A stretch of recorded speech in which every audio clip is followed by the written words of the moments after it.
It is not a common sight to see a man in his 30s trembling under the intimidation of a female student in school uniform. At a glance, it looks ridiculous, awkward, strange, and in some sense, even makes one frown.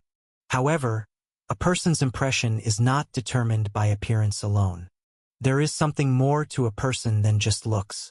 Atmosphere, voice, way of speaking, gaze, demeanor, habits, and so on. These are the intangible characteristics often referred to as aura. I understand that Ma Ki-hoon SSI made a mistake in his work, but is this the right way to handle it? Kim Bile had that aura. IP-11 Evening Bell. The atmosphere in the management division office was cold as ice. Surprisingly, that chill originated from a single person. A girl crossing her arms and pressing her brows tightly. It was Kim Bile. Sigh. Though Kim Bile often bites her lips tightly whenever she's mistaken for someone in her 20s, the intangible energy flowing from her was never that of a minor. Kim Bile spent over 10 years in the entertainment industry. And not just any 10 years. After a brief moment of glory, she endured a decade filled with disgrace and patience. While others held hands with friends and ate tteokbokki at snack bars, Kim Bile spent her youth in front of the camera. For her, being student-like was a virtue she could never aspire to. In that sense, winning Best Actress at Cannes wasn't important. That was merely a result. The pressure exuded by Kim Bile stemmed from the long and arduous process she had endured. And that process was both rich and cruel. So was the oppressive force she projected. Saying things like, "Must be nice to have a close younger brother," or asking, "Is the company comfortable for you?" Why do those things come up? And what was that you said?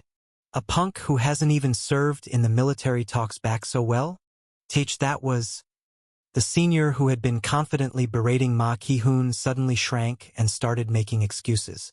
However, since it was something uttered by someone cornered and grasping for words, there was some plausibility to it.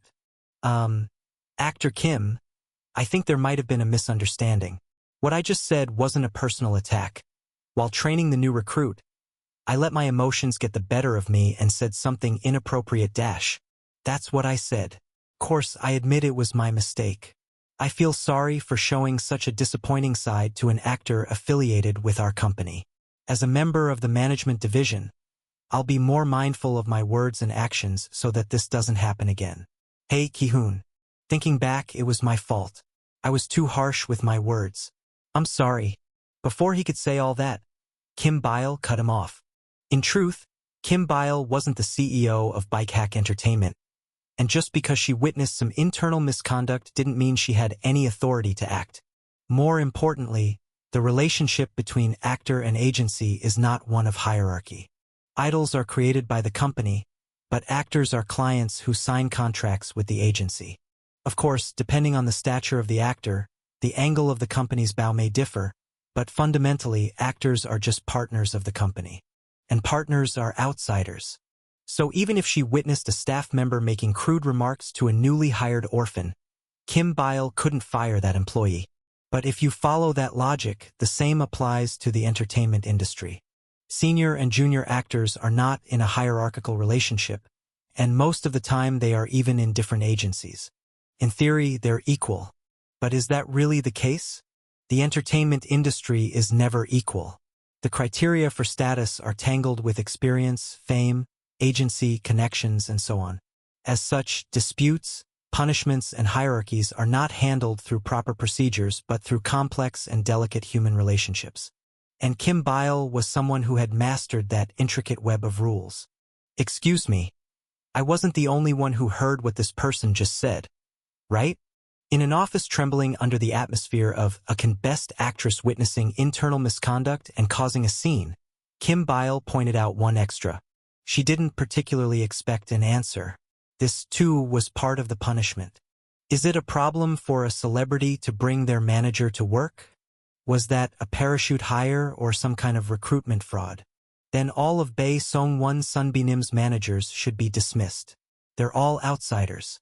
I don't think there's any reason why only Moon-in, working with his close brother as a manager, should be singled out for criticism. No, that is. Kim Bile, with ruthless precision, set the subject of the conversation not as herself but as a third party. And since that third party was not the actual person involved, they couldn't defend themselves properly. While the other person stammered, Kim Bile continued her speech, disguised as a conversation. And what was it? A punk who hasn't even served in the military? Everyone knows he's from an orphanage, so bullying him for not serving is no different from calling him a bastard with no parents, right?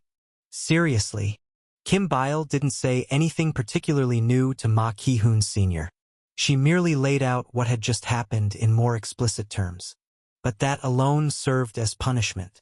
The fact that someone could say, "I only stated the facts, so why is that a punishment?" made it all the more excruciating as a form of punishment. Now, if someone, likely a superior, were to ask what on earth had happened here, instead of some excuse about it being nothing, they would hear Kim Bile's damning interpretation of the exchange. Kim Bile wasn't a senior executive at Bike Hack Entertainment, but she cleverly used her social status to deliver a severe disciplinary blow to a Bike Hack Entertainment employee. And at the perfect moment, she made a swift exit.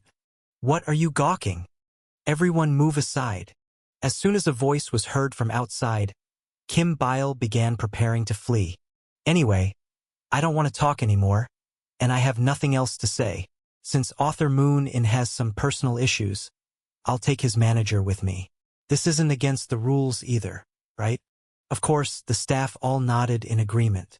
Thus, no one realized that not a single person had told Kim Bile no up to that point.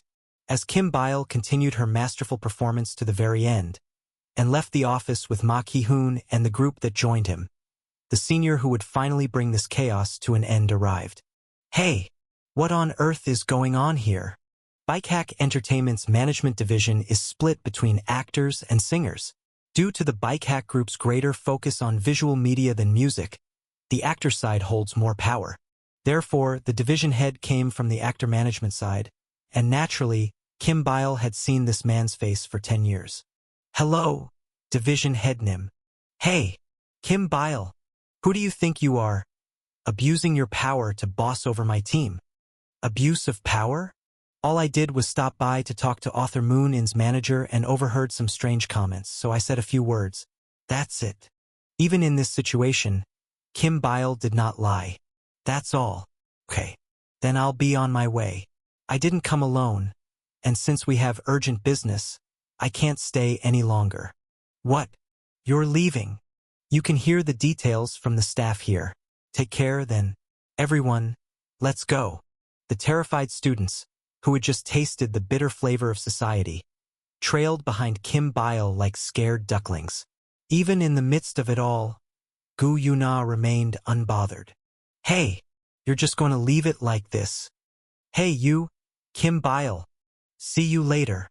Professional actress Kim Bile wiped away her cold demeanor completely, transformed 180 degrees, flashed a cute smile, and darted out the door.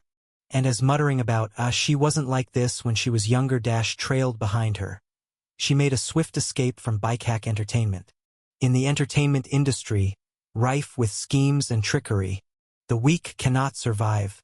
I'm sorry.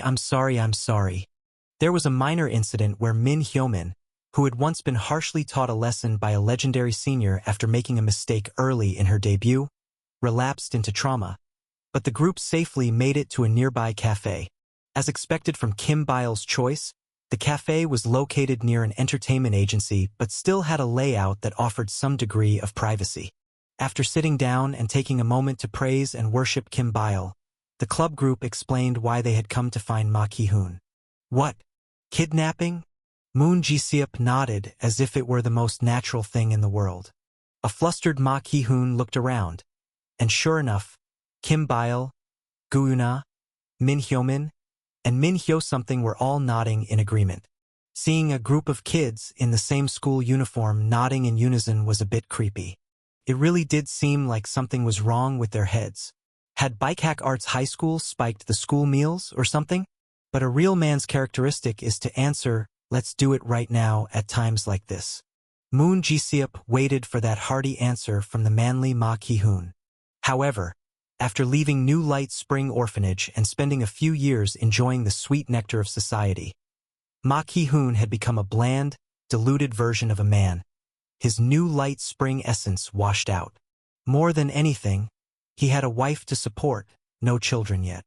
Ma Ki-hoon was no longer the fearless cigarette-smuggling master, the supreme leader of New Light Spring Orphanage, the knight walking the path of extreme virtue. Ma Ki-hoon had become a family man with much to lose. Hey, no, absolutely not. That's big trouble, big trouble. His desperation was felt in how he repeated himself for emphasis. I tried convincing Inseop for months too. You think I didn't try? But his mental state right now is not normal. He's hanging by a thread. Why else would a publishing company keep a Hugo Award winner off the air? Why? Isn't it fine to just skip the broadcast? Ma Ki-hoon didn't respond to Gu Yuna's question, which dismissed national attention on a girl who had won one of the world's most prestigious literary prizes as something you could just ignore. She hadn't suffered a mental breakdown. Her family wasn't stopping her. There was no bad public opinion, and everyone around her had even begged her to ride the wave of fame, but she rejected it all. Watching Gu Yuna's path, Ma Ki-hoon had felt firsthand what true madness looked like. Ignoring the whispers of the abyss, Ma Ki-hoon continued talking as if nothing had happened. Anyway, kidnapping won't work. Don't mess with a sensitive kid and cause trouble. Just leave him alone until he recovers on his own dash. But Ma Ki-hoon couldn't finish his sentence, because Moon Ji-seop was staring at him with such desperate eyes. That resolute gaze left Ma Ki-hoon ashamed and silent, and Moon Ji-seop touched his heart with just one word. It wasn't a scolding. Hyung. Unlike Ma Ki-hoon, Moon Ji-seop, a current resident of New Light Spring Orphanage, was brimming with the orphanage's spirit. Thus, what Moon Ji-seop was looking for wasn't savory processed meat products, but the strong older brother buried deep inside Ma Ki-hoon's chest, the one from New Light Spring. Is this really how it's going to be? I'm sorry. Where's the Ki-hoon Hyung I knew? The one who slapped disobedient kids and guided them down the right, true path. Where did that Ki-hoon Hyung go? Ma Ki-hoon's physical discipline had become a legend at New Light Spring Orphanage. No matter how nasty a delinquent was, once he patted their cheeks, their dead conscience would revive, a miracle of life. For the children of New Light Spring, who studied the words of Jesus who conquered the power of death, he was someone they couldn't help but respect. The fact that the delinquents Ma Ki-hoon slapped were elementary schoolers didn't matter. Learning has no age limit. So even much younger Moon Ji-seop offered his sincere counsel to the older brother he respected. I haven't seen it myself, but just hearing the stories I can tell. Inseop must be having a hard time. Isn't this the time for us orphanage kids to step up and help? We have to help each other live. We're brothers, aren't we? That's right. The children of New Light Spring Orphanage are a family who inherited surnames and generational name from director Moon Chung-jae. Not everyone shares the same name for various reasons, but director Moon Chung-jae raised them as one family. That's the true Christian spirit. Even those not connected by a single drop of blood can become one under faith. Ma Ki-hoon recalled that teaching, albeit a bit late. Dear Lord. Christians use a slightly more refined expression than oh dear or oh my, instead calling upon the Lord. Even if it's a formulaic phrase, language itself holds power. That's why rallying cries like Deus Vult exist. Empowered by that sacred blessing, Ma Ki-hoon, who had closed his eyes as a timid new manager, opened them as a fearless crusader knight. All right, let's go. Hyung! Ma Ki-hoon declared a crusade. He picked up his phone and summoned all members of the Christian world beneath the holy banner. Yes. Hello? Teacher Bang Jong-ah. It's Ki-hoon. Orphanage children have no parents. But a person cannot truly be without parents. This isn't some childish nonsense joke. Humans need someone to teach them everything. If such a person doesn't exist, they create one. That's human nature. Therefore, orphanage children always had at least one adult they regarded with the special reverence reserved for a parent. That adult might be director Moon Chung-jae, or a priest or pastor who visited biweekly, or someone from outside the orphanage altogether. For Moon In, that adult was his childcare teacher, Bang Jong-ah. She would deny it, but Moon In saw Bang Jong-ah as a mother figure. There was no way his peers at the orphanage didn't know that. When you live together, everything becomes visible. Therefore, Ma Ki-hoon's plan to bring up Bang Jong-ah was an attack aimed directly at Moon In's most vulnerable spot. Ding dong. The old-style doorbell made a ding sound when pressed and a dong sound when released. However, in the rundown youth rental housing, even the button creaked, creating a significant delay between ding and dong. But the doorbell didn't matter. What summoned Moon In wasn't a sound. It was the voice of childcare teacher Bang Jong-ah. "Insip, are you in there? This teacher Bang Jong-ah. If you are, can you answer?" The effect was immediate. There was a loud clatter from inside, and the sound of someone rushing to the door in a panic. In an instant, the door flung open, and Moon In appeared, his eyes filled with shock. "Teacher Bang Jong-ah?" There was no lie. As soon as Moon In opened the front door, he saw teacher Bang Jong-ah smiling with a mixture of joy and slight awkwardness. But the narrow, paint-chipped hallway behind her was filled with Kim Bile, Gu Yuna, Min Hyo-chan, Min Hyo-min, Ma Ki-hoon, and Moon Ji-seop spoke. "Hi, Insip, do you remember me? You're..." Moon In furrowed his brow. A vague memory yielded an incomplete answer. "Moon Tang-seop?" Director Moon Chung-jae, in his desire to raise the orphans as his own children, passed down his surname and generational syllable to them. The surname was Moon, and the generational syllable was Seop. That's why many of the boys from the orphanage had names like Moon O-seop, since generational syllables originated from the patrilineal traditions of passing on the family name. Girls didn't receive them. But in modern times, this system had been turned upside down. In the harsh society of elementary school kids, where strange names could immediately make you a target of bullying, the syllable sip was nearly a curse. Thus, the term Moon Tang-seop, a casual way of referring to Moon O-seop, became a slur. For example, "What the heck? All our orphanage's Moon Tang-seop lineup is gathered here. Ah, Moon Hai-rin. Buzz off. Hey, you Tang-seops. The teacher's cleaning the yard. Get out here right now." When a boy from the orphanage hears Tang-seop, he never stays quiet. Moon Ji-seop was no exception. "Damn. I knew this would happen. Oh. Grab him. Kidnap this bastard." Ki-hoon Hyung. Ma Ki-hoon's apology and his reaching hand came for Moon In at the same time. "I'm sorry." "Huh? Hoo-hoo. What's happening right now?" Likewise, Gu Yuna, who handled the physical force, made her move. "Gu Yuna? What are you dash? What do you mean what? There's no such thing as no. What?" With all the spite she held for the word no, Gu Yuna unleashed a horrifying death blow. A moment later, a clear, high-pitched scream, "Gaia!" rippled through the quiet youth rental apartment complex. Operation Moon In kidnapping was a carefully planned military operation. It had to be powerful, precise, confidential, and swift. Using the warm memories and voice of teacher Bang Jong-ah, they lured Moon In into lowering his guard. Then, Blood Demon Gu Yuna, notorious in the martial arts world, stepped in and used pressure points to subdue him. MMPH. MMPH. Keep quiet if you don't want to get hurt. Although she couldn't paralyze the opponent by pressing pressure points, she had covered his mouth and poked pressure points with her fingers to keep him quiet, so it counted as subduing him with pressure points. Now that the assault team's role was done, it was time for the infiltration team. Ma Ki-hoon, who knew the layout of the workspace inside and out, led Min Hyo-chan and Moon Ji-seop to gather all of Moon In's daily essentials, including his school uniform and writing tools.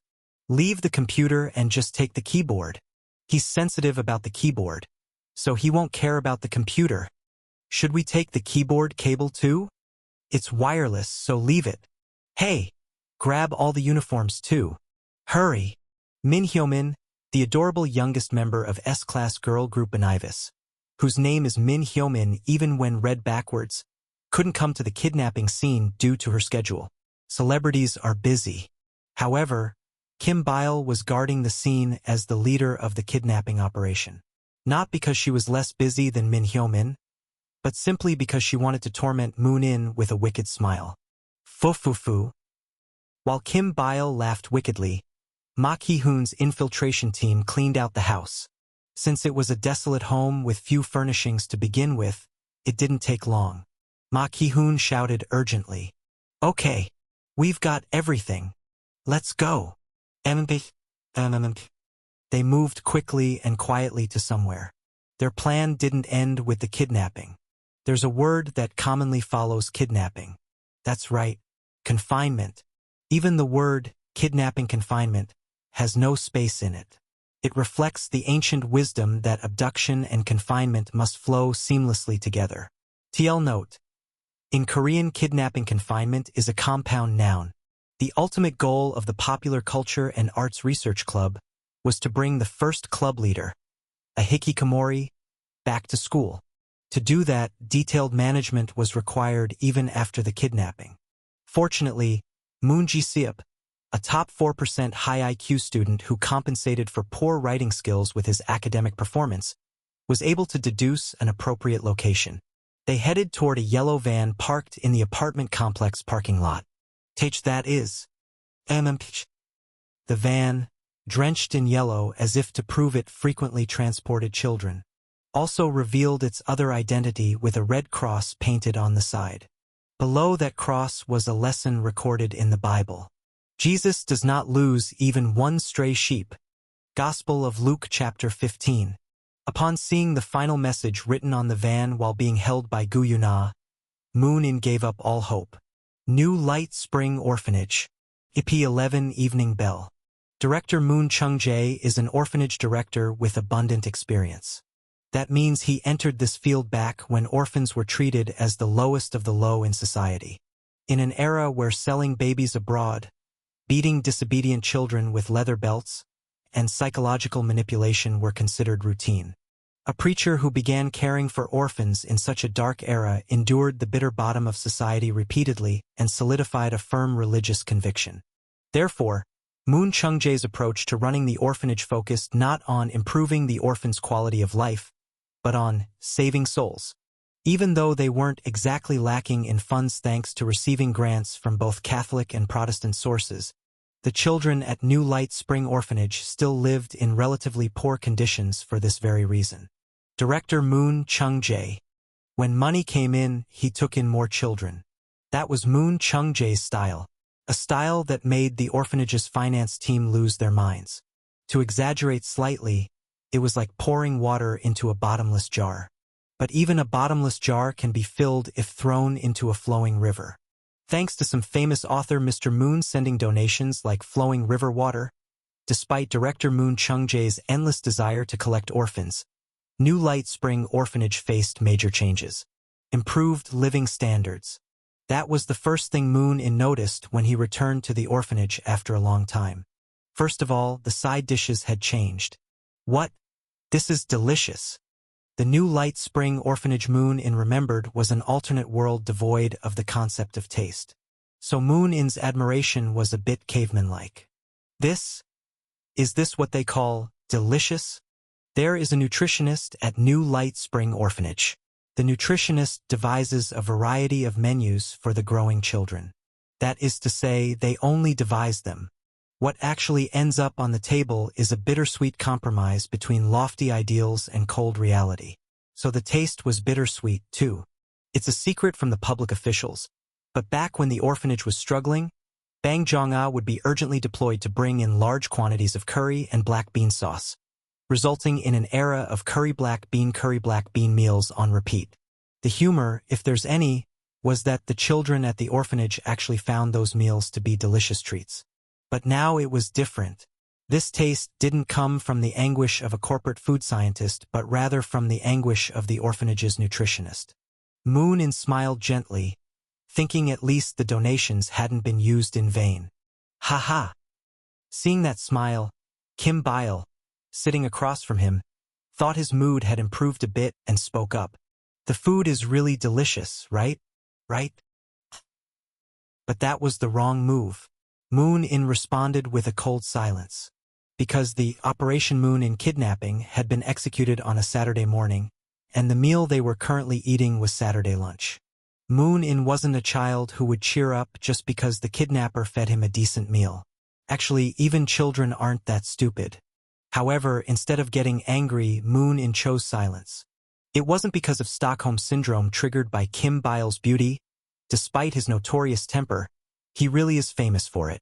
It was because these despicable and wicked kidnappers had brought teacher Bang Jong-ah to sit at the same table. They hadn't directly threatened, "If you act out, teacher Bang Jong-ah will die," but the result wasn't much different. Moon-in restrained himself. He couldn't throw a tantrum in front of teacher Bang Jong-ah. However, that anger was expressed in a slightly more petty manner as follows. "You're right. The food is truly delicious. Kim Bile Sun Binim. Ah. Ahaha. Why are you speaking so stiffly?"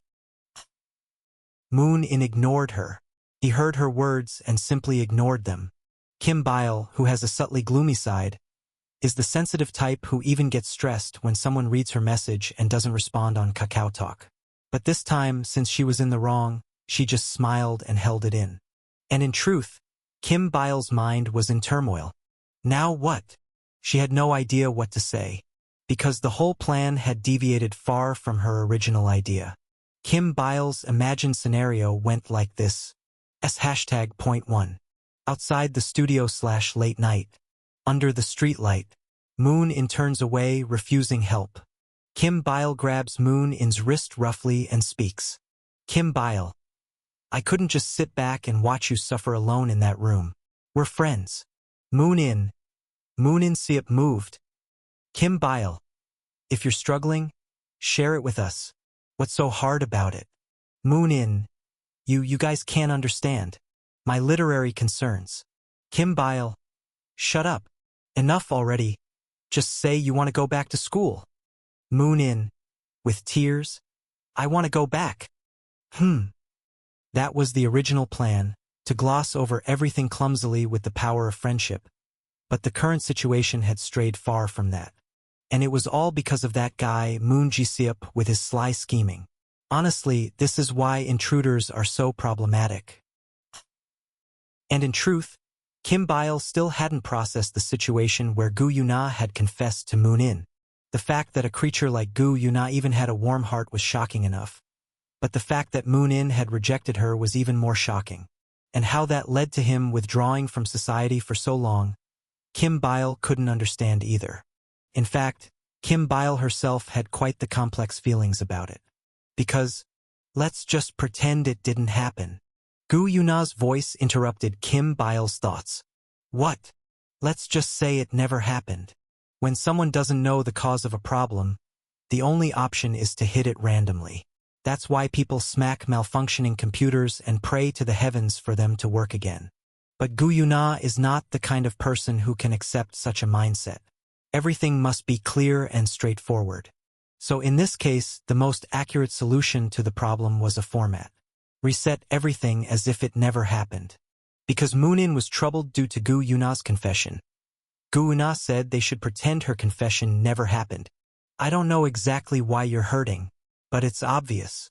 I probably did something wrong again. I always have." "Ah. So I'm sorry. It's my fault. Let's just pretend none of it happened." Kim Bile was startled, but at the same time, she subconsciously understood. It was such a Gu Yuna-esque thing to say. However, Moon-in, who knew Gu Yuna far better than Kim Bile did, was struck with overwhelming shock. Gu Yuna isn't someone who lacks emotions. She just has difficulty empathizing with the emotions of others. So Gu Yuna did truly feel love for Moon-in. But she had been rejected.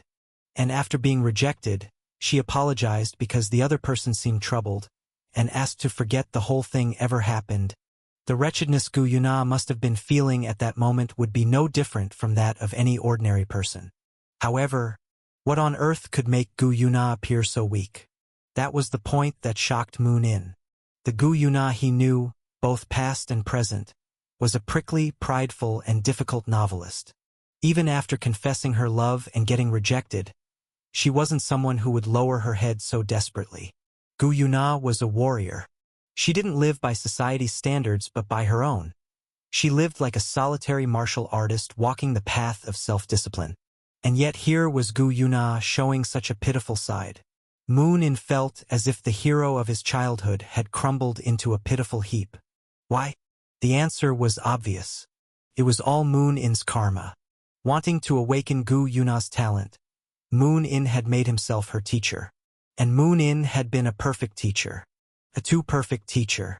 Now, Gu Yuna wasn't walking her own path anymore but the path Moon In had shown her. She had accepted it as her destiny. Because, though she might not realize it, the literary utopia Moon In had shown her was a path they had created together. Therefore, Gu Yuna's literature could no longer progress without Moon In. Dependency. In exchange for awakening her talent much earlier, Gu Yuna had lost her literary independence and autonomy. Like a student gaslit by her teacher, she could no longer grow unless it was through Moon In's instruction. Only now did Moon In realize the karmic weight of what he had done. Snapping out of his daze, he looked up to see Gu Yuna's lips trembling. To others, it might have seemed like nerves, but in Moon In's eyes, it looked like Gu Yuna was sobbing, tears dripping down her face. So Moon In's response didn't come after calm contemplation. It blurted out instinctively, just to soothe Gu Yuna's tears. No, Yuna. I think I was just really stressed. All of it piled up and hit me hard this time. That slump just hit stronger than usual. It's absolutely not your fault. Really? Really? I'm sorry I made you worry. You too, Kim Sunbae. I'm sorry for making you worry. No matter how hard things get, I shouldn't have just holed up like that. No. It's okay. Kim Bile, who had been worrying that things were spiraling out of control, felt joy when Moon In suddenly seemed to return to normal. As she said, "It's okay," the corners of her mouth slowly lifted. She couldn't contain the feeling of relief and delight. That's why she failed to observe Moon In's expression closely. Moon In didn't smile. Still, he did his best to act like everything was fine to reassure those around him. School? Yeah, I should go. I've been away too long. Really? You mean it? You're going to school? Yes, I'll definitely go. Kim Bile let out a sigh of relief. And with a gentle smile, she shared her concern. Yeah, I'm glad. It looks like you're getting better. Nothing had gotten better. Seems like you've gotten some peace of mind too. That's a relief. Nothing had been resolved. I'm just happy you're finally going back to school. School doesn't matter. But Moon In smiled gently. It was literally the smile of an adult devoid of soul. I leaned against a tree in the orphanage yard and looked up at the sky. Unlike the tangled complexity of my heart, the sky was open and brilliantly clear. Nothing has been resolved. The guilt I felt toward Gu Yuna did not disappear. On the contrary, it deepened. I had torn apart Gu Yuna's heart, and now I had come to realize that I had also torn apart her literature. Kim Bile wishes for a joyful school life with her friends. But I have once again come to realize that I am not a young genius boy, but merely a modest student of literature living in a small one-room space. One thing is certain. My life has continued. If that is the case, I must carry everything with me. Even if it flows to the far side of time where I can never reach it again, I must shoulder it all and keep going. But the weight is too heavy. There hasn't been a day as burdensome as today. Like the sand in an hourglass gradually falling, time was slowly pressing down on me. Oh! At that moment, I felt a familiar sense of déjà vu. But it wasn't a vague déjà vu. It was a memory grounded in reality. Because this very Zelkova tree I was leaning on now was the place where, on the first day I came back in time, I had agonized over time itself. At this incredible coincidence, a faint smile returned to my lips. Ha! The comedy didn't end there. I felt a peculiar kind of coincidence here. It was a kind of overlap. I had been lost in deep agony and suffering in the apartment studio provided under the youth housing project. Then one day, I was suddenly transferred to New Light Spring Orphanage due to an unexpected incident. This exact thing happened twice. But the methods of transfer were different. The first move had been by suicide, the second by abduction. The first motive had been despair, the second concern. The first time I had moved by my own hands. The second I had been carried by others. The result was the same, but the process had changed. Perhaps that's the biggest change I had brought about.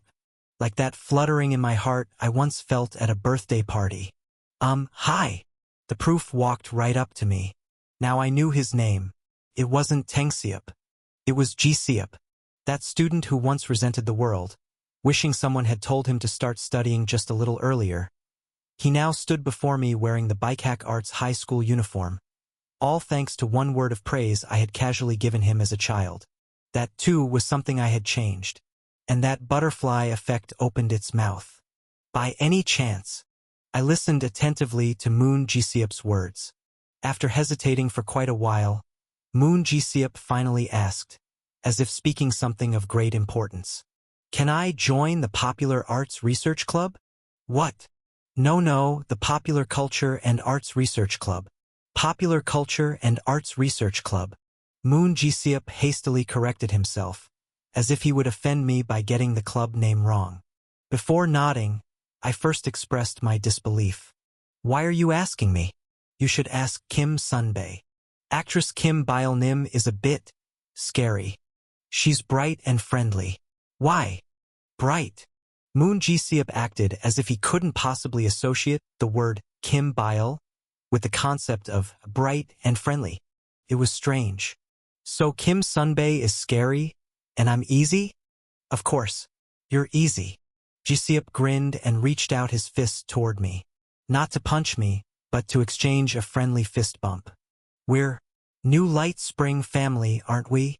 In Moon Jisiup's cheerful eyes, I could sense a fear of being rejected. I had no trouble reading that fear. That part was easy. But how to accept that fear, now that was the hard part. Honestly, Moon Jisiup is not someone important to me. I only gave him a simple word of encouragement once when we were little. It may be called a bond, but does such a bond really hold meaning? In this bizarre world where decades of time can be swallowed by someone's manipulation. I tried to recall the exact thoughts I had while sitting under this very Zelkova tree. Coming back in time, well, I can accept that, more or less. How could such tiny specks called humans, living in this massive universe, possibly comprehend all the grand laws of the world? There are countless truths and laws in this universe that science has yet to explain. Some of them might not even belong to the realm of science, but to that of theology. But 10 years is a type of unit, and that unit was created by humans. People agreed to call the time it takes for Earth to orbit the Sun once a year, and even that calculation isn't precise. So in that sense, the concept of a year is more legalistic than scientific. It's a result born of human intellect, not a law of nature. That's why I can only conclude that someone with understanding of human intelligence must have intervened in my exact return across 10 years of time. Who is that someone? I am still afraid of him. His name is Time. Time leads all humans to inescapable death. But with me, he has been a bit more cruel. Time has eternally separated the things I love, made me yearn for things I can never return to, and kept me from enjoying all the happiness of this world. Everything except literature is a slave, subject to the grasp of time. They do not belong to me, therefore I must not grow attached, because I could lose them again. So connections should have no meaning to me. But if humans were truly that wise, history would have been a bit more peaceful. And I too ended up repeating the same mistake. It is time I admit it. Ha! Connections are not illusions. This isn't a matter of whether connections itself are real or not, but whether I see others as illusions. And judging from the months I spent suffering because of my bond with Gu Yuna, it's clear that I do not see them as illusions, because they gave me kindness, gave me friendship, gave me love, gave me guidance, and ultimately became a part of me. That is what being human is. No one exists entirely alone. Every human being is a collective of others. My emptiness came from the absence of parents in that collective, and my love came from Gu Yuna, who filled that emptiness. Now I finally understand. Therefore, connections are not meaningless. I already belong among them. They have already become part of me, and I have already become part of them. Feels easier once I accept it. So then, there is no reason to fear adding one more bond. I bumped fists with Moon Ji-seop, who had been waiting patiently through my long thoughts. Welcome to our club. Ah! The boy's face lit up with joy.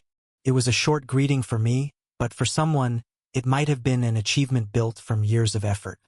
Leaving him to leap with joy and savor his happiness, I quietly returned to the friends who had unknowingly given me so much. The club kids were already mingling with the orphanage children, chatting and playing. Wrapped in the warm sunset as if being blessed, the bell from the orphanage church rang out in a clear tone. Ding ding ding. Ah! At the sound of the bell, a lightning bolt struck my mind, a shiver spreading all the way to my fingertips. Ha! Ha ha! Ha ha ha dash! Another piece of literature had come to me. The next day, I glared at Moon Ji-seop. You, get out of our club. The daily life of Benevis's Min Hyo-min, a top idol although not truly number one, she constantly bounces within the top 3 every time she makes a comeback, but is labeled top by industry standards as a matter of course, is more boring than one might think. It's a story hard to accept for those who believe the life of a top idol must be glamorous.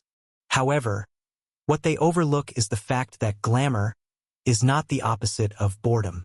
That's right. Min Hyo-min's daily life is glamorous and at the same time, boring. Hyo-min, did you send out all the texts? Oh right, I'll send them now. Urged by her manager, Min Hyo-min hurriedly pulled out her phone, and inside the shaking vehicle, she began uncomfortably sending out messages. There are countless fans who pay a monthly subscription fee just to receive texts from her. So Min Hyo-min has the tedious obligation of sending out a certain number of texts every day. Min Hyo-min receives spotlights from reporters and fans holding large cameras even on her daily commute to work. Thus, on her way to work, Min Hyo-min must be in full makeup, promote the key dance points of her new song to fans, and even prepare for SNS challenges. And since quite some time has passed for this kind of daily life to feel unfamiliar or hard, Min Hyo-min now feels bored. Therefore, the opposite of boredom is neither glamour nor busyness. Interest, that's correct by dictionary definition, but we must go a step further. It's specialness. Humans feel enjoyment, motivation, and curiosity from what they regard as special. And so, in Min Hyo-min's daily life, there is no specialness. Others might find specialness in her daily life, but Min Hyo-min could not find any in her own. Dancing, singing, friendship, popularity. They've all turned into business. This is business. Hey guys, get a grip. This is work. Let's be professional. Hyo-min, you're getting paid for this. Think about how hard it is for the staff too. Even if it's tough, let's hold out a bit.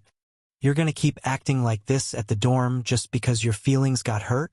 Hey, there's a live broadcast soon.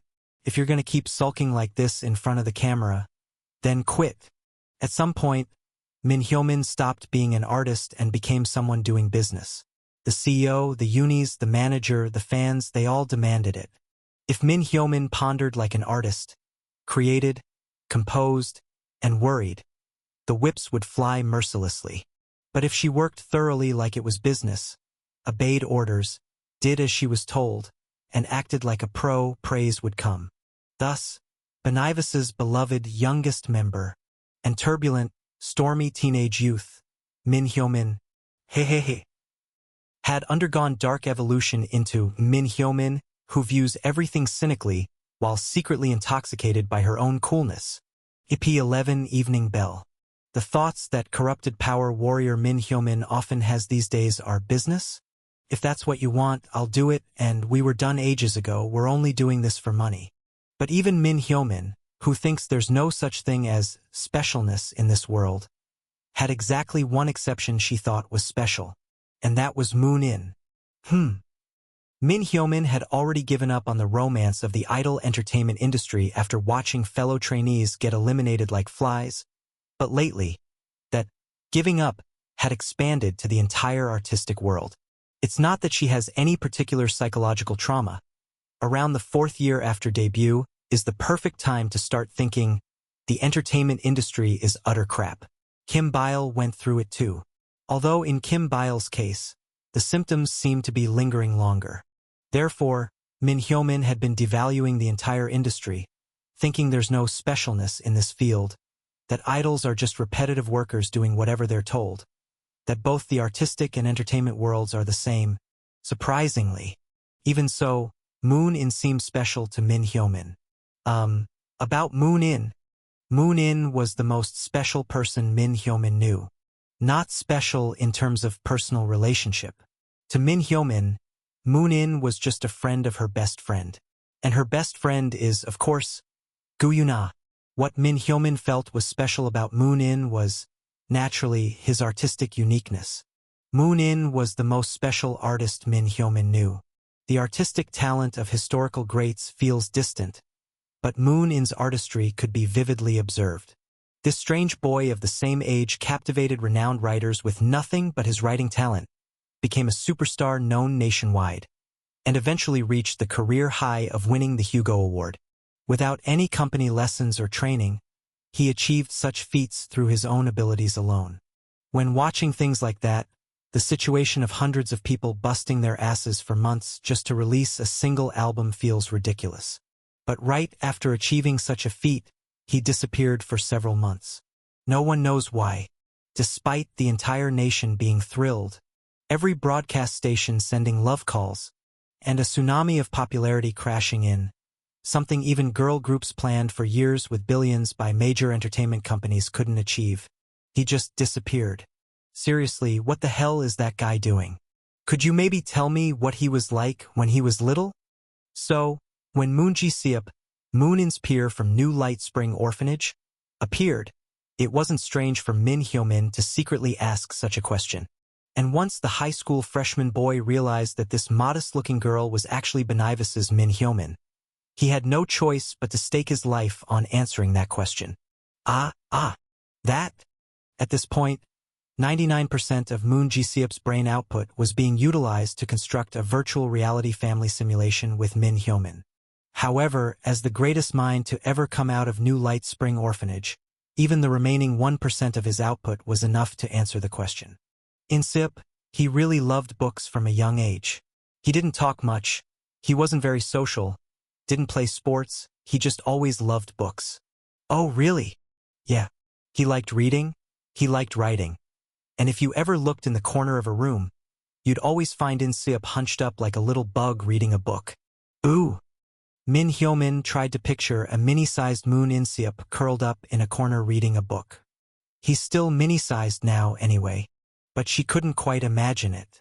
It wasn't because her academic ranking was about 5 levels lower than Moon Ji-seop's. It was because the Moon In she knew was a cranky and charismatic genius. What was he like back then? Did he talk all mature like now? No? He was pretty similar to the other kids. What about his writing talent? Like, did he write poems that moved teachers to tears? Not particularly. Was there anything a little more special? Through the repeated Q-va-a, Min Hyo-min was able to form a clearer picture of Moon In's childhood. It was the image of a boy who always seemed timid, kept to himself, and clung only to books. There was none of the specialness or genius she had expected. Disappointing. Ugh, nothing much. Just your average bookworm. Min Hyo-min let out her disappointment bluntly, and Moon Ji-seop flinched upon hearing it. Surprisingly, it wasn't out of a boastful desire to give a better answer to a pretty girl, but driven by righteous indignation at seeing his friend's childhood belittled. Moon Ji-seop vigorously defended Moon In's childhood. In Seop wasn't just some friendless, book-buried bookworm. What? Take that back right now. Did I say it that harshly? Moon Ji-seop, boiling with rage, began to glorify Moon In's childhood. It was partly because Moon In was his role model, but more than that, Moon Ji-seop's blood was made of the cola Moon In bought him, and his flesh was made of the pizza Moon In fed him. In the Bible, Moses is called a great prophet for leading the people of Israel to a land flowing with milk and honey. Then what should one call the miracle maker who turned New Light Spring Orphanage into a land flowing with cola and pizza? At this point, it wouldn't be an exaggeration to say that when that person was born from an egg between Zeus and a unicorn, a five-colored cloud burst into bloom and a phoenix soared into the sky. His only regret was that he couldn't say so because Moonin's birth history was already too well known. Inseop was famous for being kind from a young age. He was the top model student at the orphanage, and at school, he was the insider of all insiders. Then what about the stories of him being bullied at school? He did get picked on for being an orphan, but he fought back 2-3 and won easily. Inseop had 2 on his side. Oh, I see. He went to church faithfully, always slept and woke up on time, and, oh, right, he donated a lot to the orphanage even after becoming successful. Anyway, he was like that. Min Hyo-min began to slowly step back as she watched Moon Ji-seop suddenly stomp on the gas. Seeing this, Moon Ji-seop inwardly shed tears of blood, but still felt proud that he had upheld his friendship. This was 5 minutes before the club expulsion notice. You, get out of our club. Moon Ji-seop, who heard the expulsion notice the day after joining the club, wore an expression as if he'd lost his country. I averted my eyes from that empty and sorrowful gaze, filled with the grief of a fallen nation. It's not like I wanted to do this either. But love, that is love, isn't right? What's wrong with Thayet Dash? The founding principle of the Popular Culture and Arts Research Club is, let's not do bothersome stuff during club time and just enjoy the breeze. But as long as one has a shred of conscience, some form of art must be done. Genre doesn't matter. Writers, actors, and idols have gathered to write web novels before, so why fuss over genre? However, Moon Ji-seop was, like me, an aspiring novelist and, crucially, a creative writing major. A test of literary aptitude was a must. Just write a poem. Any format is fine, and the topic too. Actually, that makes it harder. Then how about a poem about love? Don't be too nervous. You won't get kicked out of the club just for writing a bad poem. I meant it literally. You don't get kicked out of the club just for writing a bad poem. If you don't know something, you learn it, simple as that, right? Therefore, I wasn't expelling Moon Ji-seop from the club because he was bad at poetry. It's just that the poem he wrote deserved expulsion. This is like the difference between making a joke about someone's appearance versus dissing an already insulted face. The biggest difference being it wasn't my fault, it was that bastard's. You just leave the club. Leave Bikak Arts High School too. That's what's right. Isn't that too harsh? What's harsh is your poem. The masterpiece of lyricism from love-obsessed Moon Ji-seop. Love. That is love. The moment it was read, Kim Bile, who always wore a kind smile, turned completely deadpan, and Gu Yuna, whose face rarely changed, furrowed her brows like a wrathful demon. Min Hyo-chan is still rolling on the floor in fits of laughter, close to losing breath, while Min Hyo-min fled, unable to endure the empathic cringe. I tried to recall love, that is love, again, but my brain had purged the memory to protect itself from psychic contamination, and I couldn't remember the poem. The only thing I clearly remember is that, upon seeing the writing on paper, I wanted to gouge out my eyes. If bad writing were a crime, Moon Ji-seop would be one of the most heinous villains in history. And in the creative writing department, it is a crime. But this egregious felon didn't even understand what he did wrong and was questioning me like this? To then, why don't you write one, Inseop? Show us an example of a good poem. I gave a crisp reply to the testimony of this traitorous scoundrel. Why should I? I'm a prose major. The creative writing department at Bikak Arts Middle School is divided into prose majors and verse majors. In simpler terms, fiction and poetry. And Moon Ji-seop was a poetry major. There was a clear reason I asked him to write a poem. Why did you even apply for the poetry major? Because it looked easier than writing fiction. Thinking poetry is easier than fiction is a common misconception. Novels are long, poems are short. But the reason poems are short is because they compress lengthy content into a few sentences. So drawing a distinction in difficulty between prose and verse is meaningless. That kind of idea only comes from total outsiders who try to cram for the entrance exam and bluff their way through with something that sounds artsy. The moment I heard that, I realized Moon Ji-seop was one of those outsiders. How did you even get accepted? Me. Grade 1 GPA. Applied. Accepted. What bullshit. To get into Baikak Arts High School with grades alone despite not being able to write? What a terrifying and atrocious thought. It was something that only traitorous imposters on the path of heresy would ever attempt. But I couldn't truly kick Moon Ji-seop out of the club because it was far too obvious why he had come to Baikak Arts High School.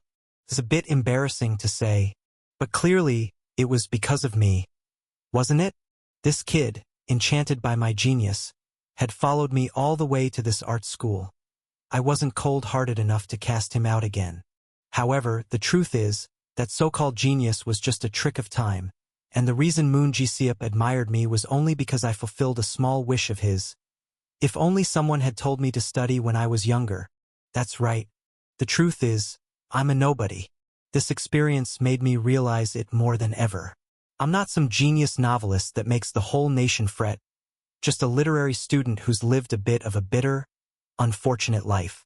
Therefore, I'm not Moon Ji-seop's peer. I'm his senior, which means I have the duty to make this guy into a real person. Or, before it's too late, I might have to steer him away from literature and onto another path. This guy's hopeless. If I don't do something fast. It was with such a harsh mindset that I looked upon this ticking time bomb named Moon Ji-seop. Just then, the sliding door of the clubroom burst open, not with a gentle creak, but with a bang. Everyone flinched and turned toward the entrance. And standing there you are. Moon In, eyes bloodshot and bulging wide. A madman with a Taoist beard and traditional hanbok attire. Park Chong-woon was panting raggedly, grinning like a lunatic. The person who suffered the most from Moon In's several months of seclusion wasn't Lim Yong-wook, nor Gu Hak-jun. It was Park Chong-woon, or so he claimed. Here's why. The very moment Moon In's Hugo Award win was announced, Park Chong-woon nearly flipped the dinner table, leaping up and roaring, "Ah, splendid! My boy!" Had it not been for the presence of his son, daughter-in-law, and 2 grandchildren at the table, that comment wouldn't have been such a problem. Unfortunately, they were indeed present, with his family, especially his grandchildren.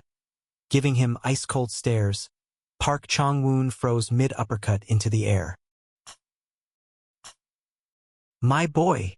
Thus, having hammered nails into the hearts of several people, Park Chong-woon became a traitor and had to endure the feeble fists of his small grandchildren as they rained down upon him. It's more pitiful to be a beaten old man than a battered husband. Park Chong-woon wore a sullen expression as he took the pitter-patter of his grandchildren's punches. But a high schooler winning the Hugo Award? It wouldn't be Park Chong-woon if he could endure this. Cool as ever, Park Chong-woon tossed his resignation letter right in the chairman's face. Hey, Baek Lee-hyun, I'm quitting. What? The sudden resignation letter slammed into Chairman Baek Lee-hyun. Now, the reason why Chairman Baek Lee-hyun, who is a chaebol, was clinging desperately to madman Park Chong-woon, who barged into his home, a staff retreat, early in the morning to throw a resignation letter in his face, wasn't just because Park had been his professor back in college. Surprisingly, Park Chong-woon, the head of the creative writing department, is quite an important figure at Baikak Arts Middle School. The most important role that Park Chong-woon plays? That is, existence itself. Professor, I don't know what happened, but could you please reconsider just once more? Hey, it's done. How could you hold on to someone whose heart's already left? You should just pray things go well for me from now on. That's what I should be saying, you crazy old man. Baek Lee-hyun's thought was entirely correct. Park Chong-woon is insane. How insane? He once lost a department budget fight and brought in a presidential candidate just to demand, increase our budget. Truly, he's a walking nuclear bomb. And nuclear bombs are strategic weapons. A man capable of summoning presidential candidates when pissed off is already useful to have on staff simply as a deterrent against political and administrative meddling. Especially since Park Chung-woon once served as Minister of Culture. The fact that he was removed in a profanity scandal after just 1 week doesn't matter. It really doesn't. Whether it's a week or a second, he's still a former official who, for the rest of his life, will be addressed by civil servants as minister. And just as confinement naturally follows kidnapping, respect follows former official. It's as natural as rivers flowing or waterfalls crashing down. A basic fact of life. The law may shout to stop excessive reverence for former officials, but such reverence comes not from law but from morality. Koreans, whose DNA is imprinted with etiquette and literary culture, cannot refuse such categorical imperatives. How could we treat matters solely by strict legal principles without regard for senior-junior bonds? That's a barbaric custom of Western savages devoted to mechanical legal engineering. Therefore, any merchant doing business in Joseon ought to honor the hierarchy of scholars, farmers, artisans, and merchants, and respectfully wrap up former officials as outside directors or advisors, complete with business cards. That's the only way to dodge the six-sided club of stern government offices. Especially in this private educational foundation that's practically Bike Hack Group's official money laundering center. The presence of a former official like Park Chung-woon is all the more essential. That was why Baek Lee-hyun clung so pathetically to his pant leg. Professor, did someone perhaps offend you? Do I look like some kid throwing a tantrum and quitting over hurt feelings? Baek Lee-hyun couldn't bring himself to say yes. Not because he respected his teacher like the sky itself, but because a single misstep during a tax investigation could send him straight to the grave. Baek Lee-hyun simply held back his tears in quiet misery. Perhaps moved by his pitiful disciple's appearance, Park Chung-woon smiled kindly and tried to comfort Baek Lee-hyun. I told you, Lee-hyun. Just wish me well for what lies ahead. Yes. Will you do that for me? Since Park Chung-woon put it that way, Baek Lee-hyun softened, thinking there must be some understandable reason behind all this. Yes, Professor. It's unfortunate, but wherever you go, I wish you nothing but peace. You're not retiring completely, are you? Not at all. That's a relief. Then, if there's ever anything I can help you with, please feel free to contact. Then help me get a job. Baek Lee-hyun hadn't expected the contact to come so soon, and his brain briefly froze. To the stunned Baek Lee-hyun, job seeker Park Chung-woon offered a sheepish grin as he made his request. Can you get me in as a teacher at Bike Hack Arts High? That day, Chairman Baek Lee-hyun felt a deep and sincere dread at the thought that he would have to keep working with this man. So this is the new workplace. Park Chung-woon's job change went smoothly. Since Bike Hack Arts Middle School and Bike Hack Arts High School were separated only by a wall, it was practically like moving next door. However, unlike being the king of the creative writing department at Bike Hack Arts Middle School, at Bike Hack Arts High School, Park Chung-woon was just a newbie teacher.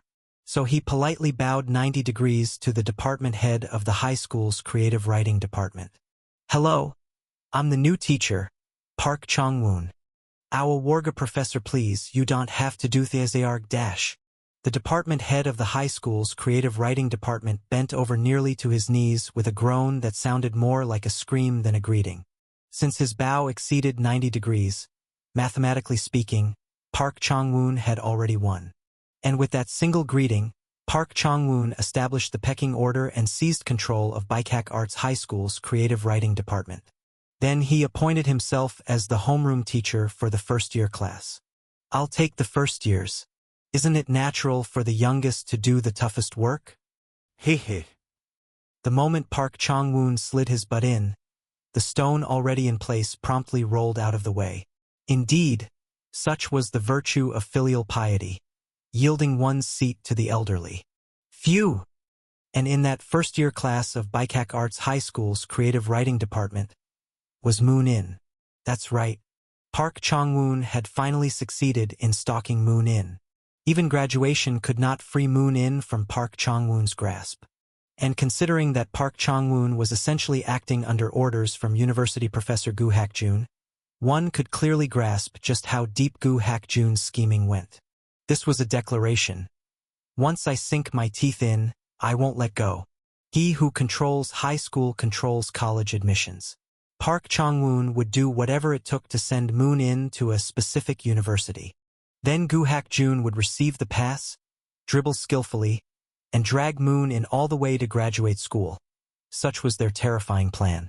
Thus, having become one with the Gu Hakjun gang, Park Chang-woon followed Moon In even to Baekak Arts High, and on the day of the entrance ceremony with a wide grin, he was filled with excitement at the thought of grabbing Moon In and yelling, "Got you, you rascal!" Had he known he'd be unable to see Moon In for several months, he wouldn't have been smiling so much. Elderly people with declining hearing naturally start speaking louder. They simply can't gauge the volume of their own voice. Fortunately, even in his old age, Park Chang-woon's hearing remained perfectly fine. But his personality was so damn rotten that even in his youth, he spoke loudly. And that personality only grew nastier with time, while the decibel of his voice rose in a steady crescendo. Thus, the decibel level of Park Chang-woon's voice is constantly being updated. Today's Park Chang-woon is stronger than yesterday's. So now, Park Chang-woon drew in a mighty breath, filled with all the sorrow and longing of the past few months, and then unleashed his lion's roar. He dash. Earth! With a thunderous boom like the Buddhist temple bell, laced with the wild ferocity of a beast's roar, Moon In experienced a hallucination where the clubroom shattered into pieces and Park Chang-woon's Taoist beard flared out like a lion's mane. With nothing but his voice, Park Chang-woon subdued Moon In, then strode over like Team Rocket chasing a runaway Pokemon and grabbed him. "Got you! You rascal!" He had indeed caught him, but it was as if he'd caught a person, literally. Moon In, barely recovering from the shock, looked at Park Chang-woon. "Why are you here, teacher?" "I followed you." Moon In naturally assumed it was a joke, but a creeping sense of unease told him it might not be. And that unease turned out to be correct.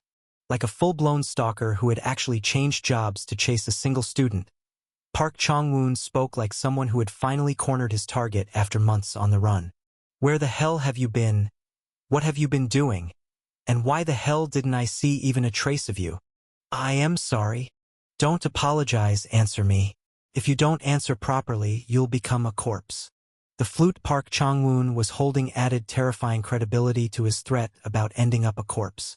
But thanks to his earlier lion's roar, everyone in the clubroom was either unconscious, disoriented, or paralyzed, and no one seemed able to save Moon In. However, Gu Yuna, who had the passive trait of status effect immunity, greeted the fearsome presence of Park Chang-woon with perfect composure. "Hello. Huh? Are Yuna's here too? How've you been?" Gu Yuna was a first year and Park Chang-woon was her homeroom teacher. They saw each other every weekday, so asking how she'd been was really asking how her weekend had gone. And since Gu Yuna hadn't had such a great weekend, she shook her head. "Why? What happened?"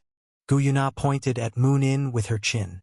Park Chang-woon's face twisted like a wrathful demon. His grip on Moon In's shoulder tightened with force.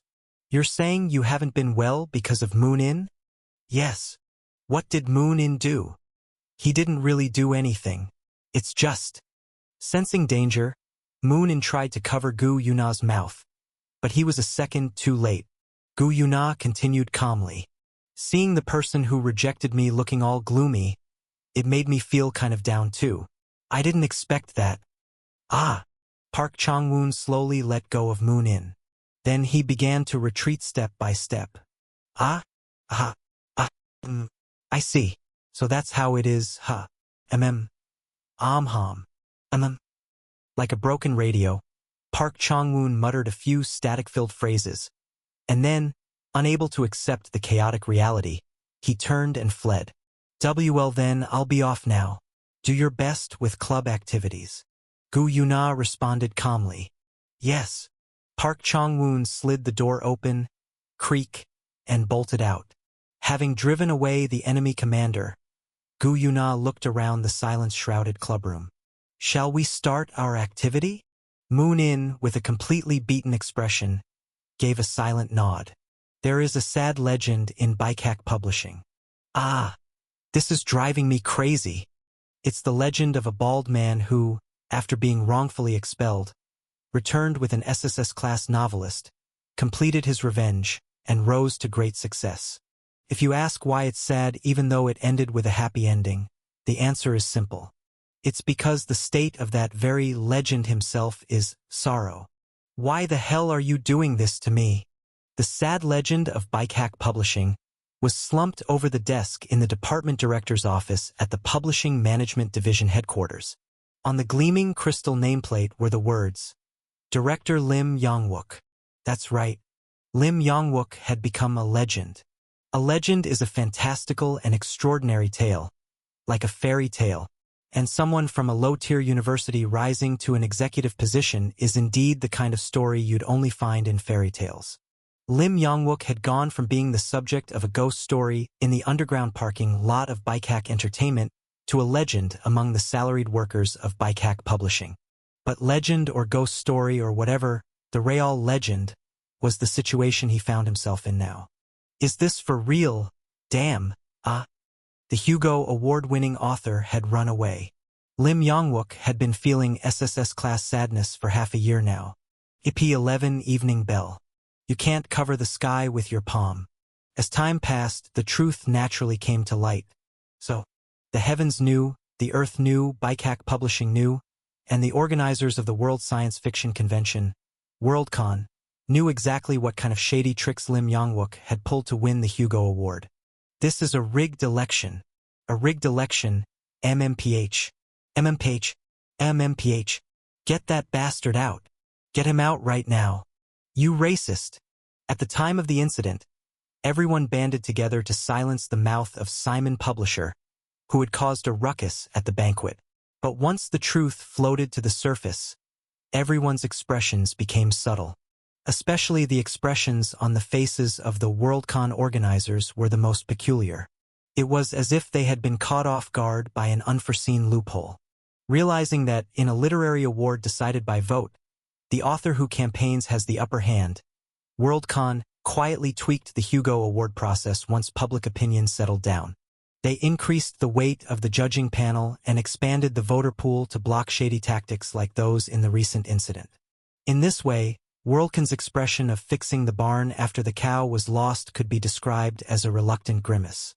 But when some cry, others laugh. Bikak Publishing laughed. Lim Yong-wook. He is a god, having not only fulfilled the company's long-cherished goal of entering the U.S. market but also bringing back a Hugo Award. Lim Yong-wook became the second coming of Jesus. Bikak Publishing was overrun with a cult that worshipped Lim Yong-wook as a living god. Just like Go players review their matches, the editors at Bikak Publishing dissected Lim Yong-wook's American invasion strategy piece by piece.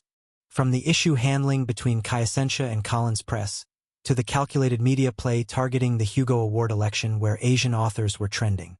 It was a perfectly connected masterpiece of a match. This, we have no choice but to acknowledge it. Now, no one brought up his low-tier university background in front of Lim Yong-wook.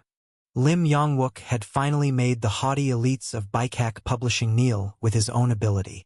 Lim Yong-wook, you are now equal to or greater than us. Welcome to being a member of Bikak Publishing. We acknowledge your victory. We won't throw a fit over your promotion to director. Lim Yong-wook could feel the changed atmosphere in the company. Ah, is that so? It didn't particularly make him feel good. Crazy bastards. I didn't think they'd still pull this bullshit just because I didn't graduate from a prestigious university. Thus, Lim Yong-wook could only atone in his 30s for the sin of not having studied well during his 3 years of high school. But Lim Yong-wook knows something is wrong with a reality where not graduating from a prestigious university is treated as a sin. And he knows that the moment he slips, the talk about low-tier universities will be the first thing to resurface. That's why Lim Yong-wook didn't pay much attention to the internal praise within the company. What he cared about was something else. First Korean to win the Hugo Award. Youngest recipient of the Hugo Award. Ranked #1 bestseller in 17 countries worldwide. And then the damn author vanishes. Take this, This isn't right. While Moon In was escaping from reality, indulging in the faint, no, not really, nostalgia of a past life from his corner of the room, the terrifying aftermath of the real world had to be handled by Lim Yong-wook. What was so terrifying about it? You could tell just by looking at the exploding email inbox. A terrifying tsunami of appearance requests surged in. Not only Korea's most famous variety shows, but also a TV show supposedly watched by nearly every American came looking for Moon In. People love geniuses, and they love them even more when they're young, and they go absolutely crazy for the word youngest. It's an instinctive yearning for beauty. That primal desire was poured onto one person, and that alone made him great. Whether it was money, fame, or anything else, he could have it all. But watching a boy who gave all that up and locked himself in his room, Lim Yong-wook couldn't help but experience the extreme end of the emotion called desperate anxiety. If there was one fortunate thing, it was that a strange misunderstanding had spread among Baikak Publishing employees. Even with all this popularity pouring in, he is not pressuring the author? Does that mean he really trusts Moon In? Indeed, it takes this level of composure to be worthy of holding a phoenix in your arms. If it were me, I'd have either shouted or begged to get him in front of a camera. I guess true geniuses really think differently from us. People admired Lim Yong-wook's calm attitude as he accepted Moon in seclusion without complaint. A genius unfazed by popularity and an editor who trusts such a genius. What a beautiful picture that is. But Lim Yong-wook had never just stayed still. In truth, he tried everything. In Seop? Are you feeling a bit better today? Hey, are you seriously going to keep doing this? This isn't right, you little brat. Author Moon. No, Author Moon Nim. This Lim nobody is begging you like this. Be it encouragement, threats, or pleas. Lim Yong-wook did everything imaginable to end Moon in seclusion. But that bastard simply refused to step outside the house. So what can you do? If Moon In says he won't come out, what is there to do? Absolutely nothing. And so, Lim Yong-wook just sucked his fingers while working at the office. That was the whole story of what had happened over the past few months. Which is why team leader Kim Jae-ryung's excited voice couldn't help but feel irritating. How do you make a bird that won't sing? Kim Jae-ryung was talking to 3 newly hired staff who had joined during the department's expansion, citing a famous Japanese proverb. Oda Nobunaga threatened with a sword, Toyotomi Hideyoshi danced and entertained, and Tokugawa Ieyasu waited until the bird sang. In the end, it was Tokugawa who unified the country. Director Lim Yong-wook's method is just like that. How could a sparrow understand the will of a phoenix? Ultimately, what binds an author and an editor together is dash. Thwack dash. A paper calendar slammed down vertically onto team leader Kim Jae-ryung's crown. As he collapsed in pain, behind him stood Lim Yong-wook with a weary expression, clicking his tongue. Go ahead, do a complete ideological indoctrination, why don't you? Is that what you want, clinging to the newbies like that? What are you? A communist? But in the end, it wasn't Kim Jae-ryung who made the newbies the most nervous. It was Lim Yong-wook. The nervous newcomers sitting in front of Kim Jae-ryung all jumped up in unison at the sudden appearance of the director. Ah, hello, Director Nim. This isn't the military. Stay relaxed. Yes, we'll stay relaxed. To genuinely help them relax, Lim Yong-wook swiftly disappeared. And the moment he was alone in the executive office, he let out a hollow sigh. Sigh! What good does it do to be successful at the company? When Moon In isn't here, you're late. Moon In. He was going to turn into a grandfather waiting for Moon In. Each day without Moon In was a hollow, achromatic world. It might sound like the kind of thought only someone who's lost their mind would have, but surprisingly, Lim Yong-wook was perfectly sane. You can't solve the problem by focusing only on attitude. To understand Lim Yong-wook's despair, you have to look at the core. And Lim Yong-wook is a publisher. The publishing business is more profitable than you'd think. It's just that the Korean publishing industry is screwed, not that publishing itself isn't profitable. You only had to look at Gu Yubin to understand. Gu Yubin may be a B-list celebrity, but she earns like an A-lister. That's because popularity translates directly to book sales. Therefore, in the publishing business, popularity equates to profit. In other words, Moon In spending a time of overwhelming popularity holed up in his room was no different from watching a fortune go up in flames. Stacks of money were burning away. He might not know, or even if he does, he probably doesn't care. But Lim Yong-wook cannot ignore it. Because he can see it. The numbers. Ah! Even without rowing, when the tide of immense popularity rolled in, a terrifying amount of publishing revenue was being deposited. Then what if Moon In had rowed when the tide came in? He would have made an unfathomable amount of money. Ack! But the opportunity was already gone. There was nothing Lim Yong-wook could do now. He had to wait for the next one. Still, there was at least one thought he could have. Seriously? What am I supposed to do with this kid? Lim Yong-wook had never once tried to control Moon In. In fact, he couldn't. Contrary to public misconception, Moon In wasn't some lonely genius boy who knew nothing but art. Moon In's social intelligence was clearly on par with that of a grown man, and Lim Yong-wook was the first to recognize that fact. That's why he gave him that much trust. People thought Moon In was Lim Yong-wook's marionette, but the two were truly equal partners. Sometimes, it was Lim Yong-wook who was swayed by Moon In. This was one of those times. Despite Moon In being in seclusion for nearly half a year, Lim Yong-wook hadn't been able to take any action. The most seemingly unreasonable refusal, that of Gu Yuna, was actually the most rational. Gu Yuna was a fickle girl wary of media attention, and under the protection of a heavyweight like Gu Hak-jun, Bike Hack Publishing couldn't possibly pressure her into appearing on TV. It was logically sound. On the other hand, Moon In, who appeared rational, could not be predicted even a step ahead. The guy who won the Hugo Award sank into depression and disappeared. Lim Yong-wook kicked into high alert and started digging around. And so, he learned the truth. Apparently, Gu Yuna confessed to him and he turned her down. At a glance, it looked like a typical teen dealing with romantic drama. But Lim Yong-wook knew this boy wasn't a child suffering through puberty's fever. Because they were close. Because he had seen him since the old days. Because he had looked at Moon In from the closest possible distance. And so Lim Yong-wook knew that within Moon In's heart existed an eerie darkness that could never be fully grasped. He vaguely believed that the nature of that darkness stemmed from a complicated trauma directed toward his parents, something any orphanage child would inevitably carry. That would explain the occasionally incomprehensible behavior Moon In displayed. But not this time. Moon In rejected Gu Yuna's confession, then suddenly turned into someone with apparent depression. He then went and found a youth rental apartment somewhere in Seoul, handed the tenant a large sum of money, and started living there himself. This was not the behavior of a sane person, but of a madman. If he were just a mentally struggling child, Lim Yong-wook could have patiently tried to open his heart. He could have asked, "Why are you doing this?" But Moon In was already mentally mature, and peering into the heart of someone like that was, without question, impossible. Children ask for help, but adults hide their wounds.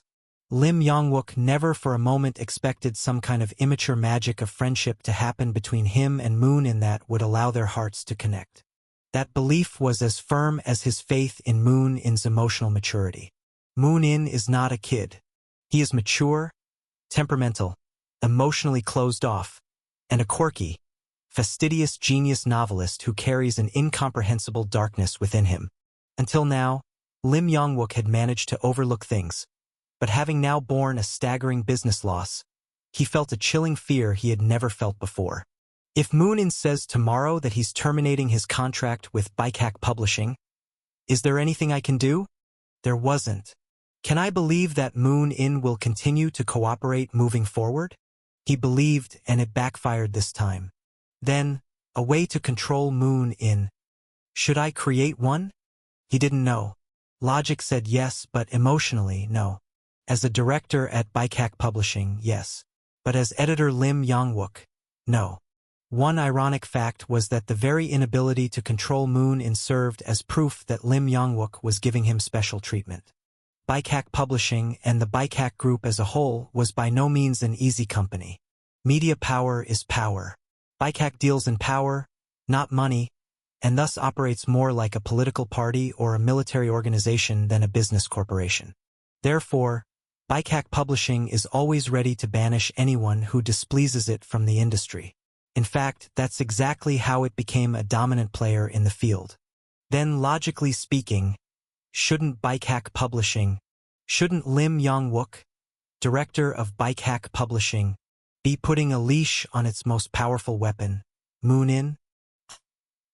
Lately, Lim Yong-wook had been thinking that often, and so he was gradually withering away.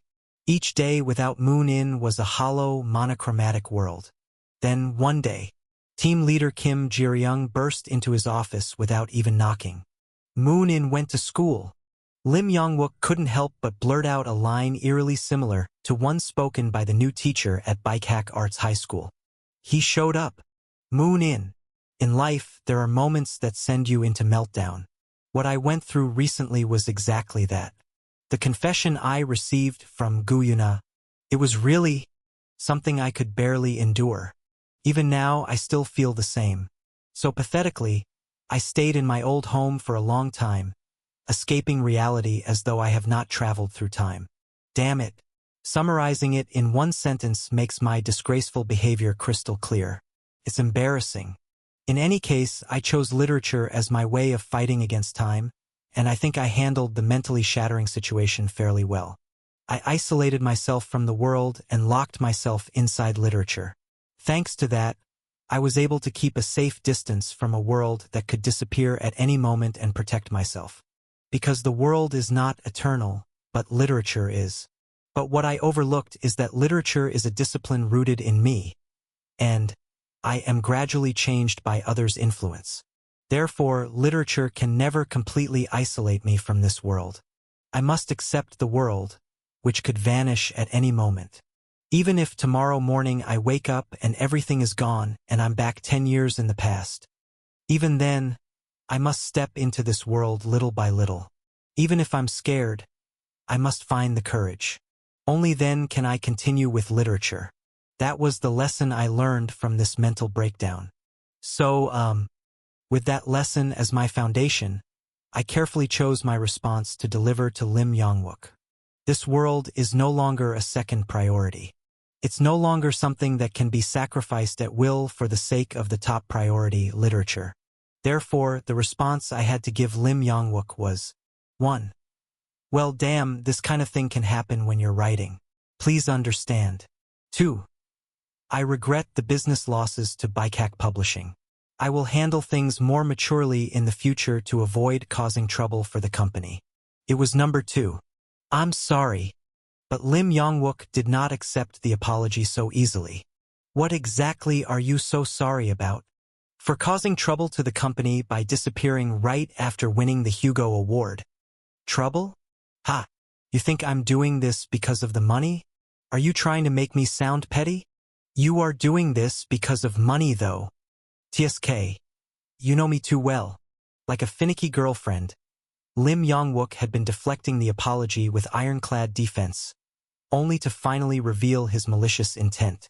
Yeah, damn it. I mean seriously, how could you just vanish right after winning the Hugo Award? Do you have any idea how much damage the company suffered? Damage? Okay. Technically there was no actual damage, but not making money we could have made still counts as damage. My stomach hurts. TL note. The last part in Korean has two meanings. The first is the literal meaning, which is my stomach hurts, and the second is idiomatic meaning something like feeling of regret, which in this case when translated would be, it's frustrating. Frustrating. But the MC is ignoring the idiomatic meaning, which is the intended meaning by Lim Yong-wook, and interpreting it literally. I nodded in agreement with Lim Yong-wook's words about stomach pain. Of course I wasn't particularly convinced, but what could I do when a patient was insisting? We're not just a publishing company that sells books when you toss us a manuscript. We're publishing management. Management. Don't you remember we decided to conquer America together and take over the world? Did I? Of course, that never actually happened. But still, you should pick up the vibe and understand me telepathically. My will to apologize is vanishing fast. Lim Yong-wook had a strange way of speaking that made the guilt vanish from the heart of the person who came to apologize. But the truth was, the part one truly felt sorry about wasn't even that. When Lim Yong-wook dropped his playful tone and let out a deep sigh, my heart sank. Sigh. I was really worried about you, you brat. I'm sorry. If you're struggling, you should at least tell me what's wrong. I honestly had no rebuttal, so I just kept repeating how sorry I was. But there was no helping it. Who in this world besides me could possibly understand why I'm suffering? And even if I don't want to say it, if I did, would anyone even believe me? I was too young to be detached from the pains of the world, but too old to spill every little detail of my suffering to someone else. Because I know that wounds can become weaknesses. So I have no choice but to hold onto my worries alone and endure. Still, I tried to put it nicely. Yes, next time, I'll try to get counseling or something. TSK. What a delicate little brat. Thankfully, Lim Yong-wook changed the subject at that point. Well, I didn't come here to get an apology, so let's drop it. And thanks to you, I got promoted. Am I in any position to receive an apology? If anything, I should be thanking you. I didn't bother pointing out that he sure seemed determined to get that apology. All right. Anyway, now that our dear author Moon is finally reporting to work, I, Lim Yong-wook, shall now present the carefully collected list of appearance requests. Appearances? Are they still coming in? Of course they are. Your popularity hasn't died down yet. Lim Yong-wook handed me a neatly organized stack of papers. Essentially a request list. There were invitations to appear on variety shows, offers to shoot commercials. Among the more unusual ones were requests to wear certain clothing brands, and even offers to pay just to have a single lunch with me. Interesting. I've heard that lunch with Warren Buffett is sold at auction. But do things like this really mean anything? Are you looking down on people who pay hundreds of thousands of won to attend fan meetings? No.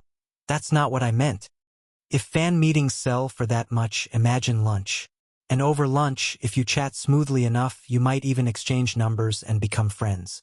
That's what this is about. It means, let's meet once, and if you seem decent, let's become acquaintances. Oh, besides that, Lim Yong-wook introduced me to a whole bunch of other big and small jobs. And among them, there was one job he strongly, almost forcibly, recommended above all others. You have to go on this variety show. What is it? It's an educational program where Professor Gu Hak-jun is a regular. Haven't you seen it? TV is a box for idiots. I agreed to appear on at least the one variety show Lim Yong-wook recommended and wrapped up that day's meeting. But that promise didn't go smoothly. Not because something happened to me, but because something happened to Gu Hak-jun. Novelist Gu Hak-jun. He had been nominated for the International Booker Prize. I happened to hear the news that Professor Gu Hak-jun had been selected as a candidate for the International Booker Prize longlist while I was among people working in the publishing industry. Lim Yong-wook, who had been promoted to an executive at Bikehack Publishing, expanded the publishing management department by gathering old acquaintances, and he intended to introduce those people to me. So I followed along because he said he would buy me beef, only to find myself surrounded by men in suits. Lim Yong-wook, now someone of high status, was seated at the head of the table in the company dinner room. As soon as he saw me being guided into the room by a staff member, he tapped the cushion beside him. Hey, you're here? Come sit here. Why are there so many people? I said I'd buy you meat. I never said it wasn't a company dinner. I've fallen victim to another underhanded scheme. Muttering complaints, I sat down pretending to be reluctantly persuaded. After all, the meat wasn't at fault. Lim Yong-wook patted my shoulder and introduced the people to me. These folks are staff from the Publishing Management Division. Some are people I used to work with, others are professionals newly sent from Bikehack Entertainment. Say hello. Hello. Then Lim Yong-wook introduced me to them. This tiny high schooler here is Moon In. He just won the Hugo Award. Wow. Applause. Team leader Kim Jae-ryung, a sycophant in both stable and turbulent times, quickly took the lead in setting the mood. Everyone clapped enthusiastically, sharing in the joy of the Hugo win as if it were their own. I bowed my head and expressed thanks. My face remained expressionless, because I wasn't happy. The literary award I was happiest to receive was the BICAC Literary Award I won long ago. That award signified the end of my long streak of failures and the literary world's formal recognition of me as a novelist. However, the Hugo Award symbolized Lim Yong-wook's business strategy and the exhausting media play I experienced in America. There was no beauty in that. So, without much emotion, I just sat beside Lim Yong-wook and grilled meat. I had to give polite answers to occasional questions thrown at me, and although they were mindful enough to stick to one question per person, it still wasn't a small number. I suddenly wondered since when Lim Yong-wook had gathered so many people under his command. Publishing Management Division. Didn't you say you were the head of a corporate venture last time? The Publishing Management Division is that very corporate venture. On paper, it's called BH Agency, but it's read as BICAC Publishing's Publishing Management Division. That's complicated. What do you know about our efforts to milk government funding? So it really was a scam. Just then, as team leader Kim Jae-young was sweating bullets while grilling meat, a near scream of awe and astonishment came from a corner of the table. Wah dash! Eek! Startled, Lim Yong-wook dropped the meat he was holding. Who's raising their voice in front of sacred beef? What is it? The first Booker Prize candidate list just came out, and author Gu Hak-jun made it. The excitement quickly spread across the table. Since everyone there was from the publishing industry and Gu Hak-jun was currently under contract with BICAC Publishing, this wasn't just someone else's good news. The dinner venue instantly turned into a festive celebration. In the midst of the noisy festivities, Lim Yong-wook barely managed to ask a question. What got selected? The Booker Prize is awarded to a book, not to an author. The staff member, upon receiving the executive's question, quickly turned their eyes to the news on their phone screen. However, the answer came out of my mouth first. Silver Moon. The answer I casually uttered pierced through the commotion. Even in the noisy room, I didn't expect my voice to be heard so clearly. As soon as they heard my words, everyone suddenly froze. Then, as if waiting for the results of an audition program, they stared at the staff member holding the phone. See, Silver Moon. That's right. In an instant, sparkling gazes poured in. People looked at me with shining eyes, as if catching a glimpse of a genius. Flustered, I grabbed onto Lim Yong-wook, but his eyes weren't much different. How did you know? What do you mean, how did I know? It was Silver Moon last time, too. That's why I knew. How should I put it? I just had a feeling. I've thought from the past that it was a work destined to win a major award someday. You really are a genius. IP11 Evening Bell. Despite being a useless time traveler who doesn't even know the winning lottery numbers, I played the role of a prophet for the first time in a while. That's right. Gu Hak-jun's novel Silver Moon, being nominated for the Booker Prize, was something that had already happened. Therefore, when I heard the news, what came to mind wasn't surprise, but rather, so it was this year. But looking back, I find myself belatedly surprised. It's the surprise at the fact that something which had already happened occurred again without change. A masterpiece really does shine eventually. A masterpiece receives good reviews. It sounds obvious, but I know that it's actually a very difficult thing. The literature student who jumped around with joy upon winning the BICAC Literary Award became a novelist who remained indifferent even after winning the Hugo Award. It wasn't because I'd become an arrogant genius used to honor and glory, but because I'd come to realize that even that was an illusion. Looking back, many things began to change ever since Isaka Shidahara failed to win the International Booker Prize.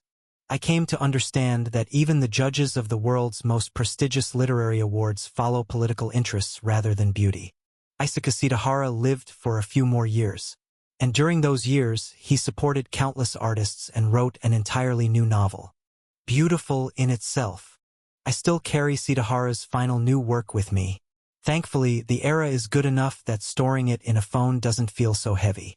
Though the smartphone is undeniably the main culprit in the death of the publishing industry. Countless other changes were born as well. I say born because the changes I brought about gave birth to more changes, and those changes in turn gave rise to entirely new ones. Such transformations are innumerable, incalculable. It's truly a world in constant flux. Within the flow of such changes, the fact that Gu Hakjun's Silver Moon regained its destiny is something that, though it may not appear surprising, is indeed something to be surprised at. So, to feel surprised at last, I decided to reread Silver Moon. If I remember right, it was a novel that dealt with racial issues, centering around a person afflicted with Argyria who had blue skin. As a masterpiece and a 10-year-old novel, it was surely still somewhere on my bookshelf. But since I've been under confinement lately, it's hard to go rummaging through my shelves in the studio. After pondering what to do for a moment, I realized I could just buy a new ebook version. While I might be stingy about spending money elsewhere, I never regret spending on books. Without hesitation, I purchased the book, purified my body and mind for reading, and sat in a proper position. Proper position means good posture, and when it comes to reading, good posture means a comfortable one. So I wrapped myself in a blanket, grabbed my phone, and lay completely flat. If teacher Bang Jong saw me, she would have burst out nagging, "That's going to ruin your back." But still, a prison cell center isn't the ideal place to read. In Siap, let's go to school. NNGH. Third day of being confined at New Light Spring Orphanage. Moon Ji Siap keeps pestering me to go to school. It's a problem. This year, the fact that Bike-Hack Arts High School's creative writing department reached the highest competition rate in the country was an extraordinary event. At least for this year, Bike-Hack Arts High had managed to surpass all the other prestigious art schools. Naturally, the reason was Moon In. If not for the chance to meet the genius boy who had shaken the world in a classroom, Bike-Hack Arts High, often treated like an idle training school, could never have outshone those star-studded arts institutions. Moon In, are you really that good at writing? On Ju-hee from Anson, Gyeonggi-do, was one of the literary students who had been lured to Bike-Hack Arts High by the bait product named Moon In. But unlike the others, the emotion she harbored wasn't admiration or longing, but a blazing sense of competitive spirit. Let's see who comes out on top. On Ju-hee's fighting spirit was by no means recklessness. Her long list of award wins was proof of that. From the Gyeonggi Province Governor's Literature Award to the Kangwon Province Governor's Essay Contest, On Ju-hee, who swept every literary prize across the country, boasted writing skills that ranked at the very top in the province. It's just that some crazy guy suddenly popped out of a weird Christian orphanage and got nominated for the Booker Prize and even won the Hugo Award. Otherwise, someone of On Ju-hee's caliber was clearly an S-class prospect. If not for Moon In, she wouldn't even have imagined applying to some so-called department like Bike-Hack Arts High School's creative writing department. Therefore, even the unprecedented nationwide top competition rate for Bike-Hack Arts High's creative writing entrance exam couldn't block On Ju-hee's path this year. Unlike the literary traitor Moon Oh-seop, who cowardly substituted insufficient writing skills with grades, On Ju-hee entered with full marks on the practical exam in a dignified literary manner. And so, after busting down the doors of Bike-Hack Arts High, On Ju-hee was attending the school with the feeling of having been scammed on a used item trading app profile. Damn! She came to the school because of Moon In, but Moon In wasn't here. Novelists have nasty tempers. Aspiring novelists aim to become novelists. Therefore, it logically follows that the closer one is to being a professional, the nastier their temperament. As one of the top-ranked literary students in the province, On Ju-hee was no exception. She did not calmly tolerate this unjust reality. Teacher. She went with the momentum to smash the faculty office door, just like she had smashed through Bike-Hack Arts High School's doors to enter. And she protested to her homeroom teacher, who oddly looked like someone frequently seen in textbooks. Is this kind of thing really allowed under school rules? It is. Apparently it was. Unbelieving, she checked, and it was true. What the hell, why is this real? Indeed. This damned third-rate delinquent school had relaxed its attendance policy to the extreme so it could babysit active celebrities. The rules were so broken that even if students skipped arbitrarily, as long as the agency submitted a document, it counted as attendance. No wonder people called it an idol training school. This was truly a multi-facility set up by Bike Hack Entertainment. I want to drop out. Damn it. But it wasn't just the pathetic school rules that fueled on Juhi's urge to quit. Her classmates were enough of a reason on their own. To be specific, it was the guy next to her and the two girls sitting in front of her. These three loudmouths had become best friends since the beginning of the semester and never stopped chattering. So, about Moon-in. There was this incident Moon-in caused back in 8th grade. Do you know what In-seop once said to me? To make matters worse, the two girls were middle school classmates of Moon-in, and the guy was even a childhood friend from the orphanage. With the three of them talking about that infuriating Moon-in 24/7, it was impossible not to get angry. Honestly, if you're sitting with three people and you're the only one left out, it's normal to wonder if there's something wrong with yourself, but An Juhi was an exceptional aspiring novelist. And her temper was exceptionally foul. Don't you guys have anything to talk about besides Moon-in? Huh. Don't you get tired of worshipping a kid who's so full of himself he doesn't even show up to school? At her venomous opening, the reactions of the two girls diverged drastically. The tougher-looking girl prepared to defend her friend, while the one with the timid impression hid behind her friend but was already planning to spread insidious rumors across the creative writing department to socially bury An Juhi. However, the person most accustomed to a twisted character suddenly going off was Moon Ji-seop, who had survived at New Light Spring Orphanage. Orphanage kids basically come with emotional instability and attachment deficiency as passive traits. Put simply, mental disorders gifted by their parents. Thus, Moon Ji-seop knew exactly how to handle needy kids starved for attention and friendship. It was a kind of secret technique. If it needed a name, the Moon family's Tai Chi. Hey guys, he has something she wants to say. Oh, everyone quiet. Miss An Juhi is about to speak. Focus. An Juhi, who had high attack power but low defense, couldn't withstand the smooth counterattack and blushed. And no, I was that. I mean, I've never even met Moon-in before. But you guys always talk about him among yourselves. So you wanted to be friends with us by talking about something other than Moon-in? What? No, that's not it. Then you don't want to be friends with us? You want to be enemies? Are you picking a fight? And no, that's not it either. Then we're friends from now on, right? Oh. With his eloquent speech, Moon Ji-seop quickly realized that the girl in front of him had a peculiar condition where saying, "I want to be friends," came out as, "Don't you guys get tired of drooling over Moon-in all day?" And the two girls who had been wary of this prickly, confrontational girl quickly realized something unexpected. An Juhi was actually fun to mess with. In the world of teenagers, that was more than enough reason to become friends. And so, the four high school students who just happened to sit near each other ended up forming a group within the creative writing department. Hey you lot, don't mention Moon-in in front of An Juhi from Anson, Gyeonggi-do. An Juhi is the girl who'll take down Moon-in someday. Cut it out. I said stop.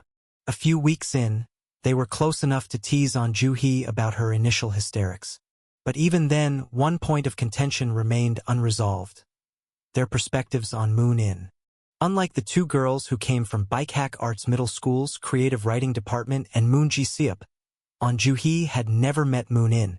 To An Juhi, Moon-in was nothing short of, isn't he just a total punk-ass bastard? A delinquent. As expected, Moon Ji-seop, staunchly pro-Moon, was the first to defend him. Sure, Moon-in skips school blatantly and treats teachers like shit, but he's not a delinquent exactly. Do you not hear how absurd that sounds, even as you say it? Though An Juhi gave up a prestigious high school just to face off against Moon-in, it's hard to believe that her feelings were purely competitive. Behind that competitive drive lay admiration, doubt, a desire to get closer, a touch of fandom, jealousy, and curiosity.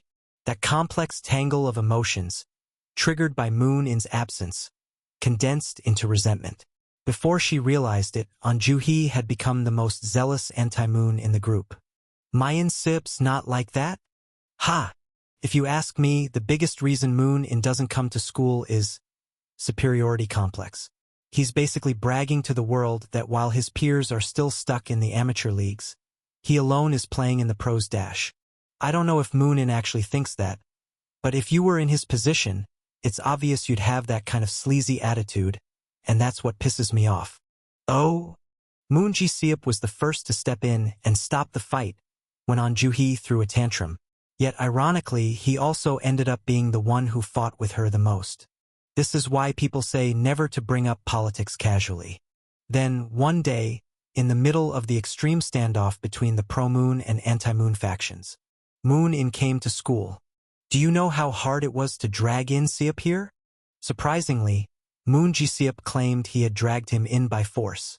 He was going on about how he practically kidnapped him, but An Ju-hee let it go in one ear and out the other. That wasn't the important part right now. Ha! Now finally I get a glimpse of his royal presence. Her mouth spat sarcasm, but her neck was honest. She stretched her neck like a giraffe, tilted her head like a meerkat, and scanned Moon-in. Moon-hi. Moon-hi. It means, hi, Moon-in. While the girls from Bikehack Arts middle through their weird greetings at Moon-in, An Ju-hee took her time to observe him, the person she'd only seen on TV. The real Moon-in was smaller than expected, quieter than expected. The presence of the blanket around him was oddly distracting. And overall, he looked pretty unremarkable. How to put it? Dressed in a school uniform, he just looked like any other boy in the class, nothing more, nothing less. There was no trace of the terrifying aura of a genius writer. Judging that it might be okay to go against him, An Ju-hee boldly stepped forward, planning to issue a challenge and confront him about why he hadn't been coming to school. Her newly made friends tried to stop her with their eyes, but An Ju-hee was not the kind to back down just because of that. She furrowed her already sharp eyes that couldn't be softened even by her round glasses, into an even more cutting glare. And just like that, as she approached, An Ju-hee locked eyes with Moon-in and froze solid. The reason wasn't any sense of intimidation stemming from the fame of a literary giant or genius, but rather something closer to the solemnity one feels upon encountering a critical patient in a hospital hallway. Through the TV screen, you couldn't sense the exhaustion and frailty in those eyes. Moon-in looked like someone being chased by something. A sense of unknown desperation clung to him. But why? Why when he lacked nothing? As An Ju-hee faltered for a moment, Moon-in also noticed the girl approaching him. And, surprisingly, Moon-in spoke first. An Ju-hee. An Ju-hee, who had been grinding her teeth over Moon-in for weeks. An Ju-hee, who had vowed to chew him up the moment they met. Her eyes sparkled brightly. You know who I am?